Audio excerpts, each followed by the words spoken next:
નમસ્કાર દોસ્તો, પાર્થ પ્રજાપતિ. પાટણ નજીક એક ગામમાં ખેતીવાડીમાં જબરજસ્ત રિઝલ્ટ મળ્યું છે. આપણે ખુદ વાત કરીએ ખેડૂત મિત્રથી. શું નામ છે કાકા તમારું? રણછોડભાઈ ધર્માભાઈ પટેલ. કયા પાકમાં ઉપયોગ કરેલો તમે? અમે આ ઘઉંમાં પાક ઉપયોગ કર્યો છે. કેટલા વીઘામાં? લગભગ 1 એકર. પોણા 2 વીઘામાં વાપરી. અને કઈ કઈ પ્રોડક્ટનો ઉપયોગ કર્યો હતો? વડેકમાં તો એક આ ગ્રેન્યુઅલ પાયાના ખાતરનું નાખ્યું અને એક આ એક્વાજેલ બરાબર.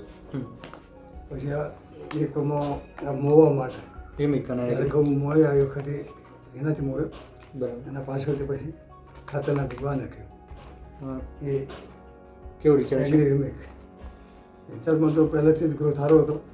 બરાબર. પછી જ્યારે પાક્યા દાણા પણ બહુ સરસ હતા. બીજા કરતાં બીજા કરતાં ઉત્પાદન બહુ સારું હતું. બરાબર. એવરેજ આમ તમારા 22ના 1 એકરના લગભગ 55-96 જેવા થયા. ઓકે. એવરેજ એવરેજ કરતાં એવરેજ જે થાય 70-75 થાય એના બદલે એમ થાય કે આ ઘણો વધારે થયો. 20 મણવામાં શું અંદાજિત ભાવમાં શું હતો? ભાવ લગભગ અમે 650 લીખી આપી દીધો બધો. બરાબર. તો રિઝલ્ટ બહુ સરસ, સારું એવું રિઝલ્ટ કહેવાય.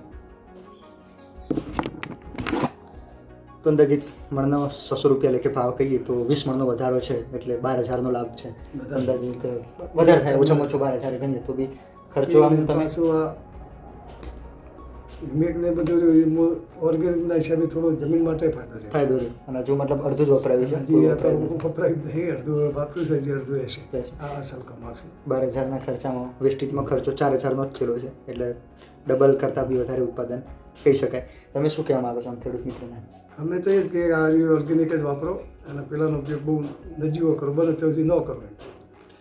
તો ખેડૂત મિત્રોનું કહેવું છે કે ઓર્ગેનિક ઉપર આવવું જોઈએ અને ભાવમાં જે વાત કરી એકદમ મફત થઈ જાય છે, જમીન બી બચે છે અને કાકા પોતાના ટોટલી ખેતરમાં આનો ઉપયોગ હવે કરવાના છે. Wish you wealth. Thank you.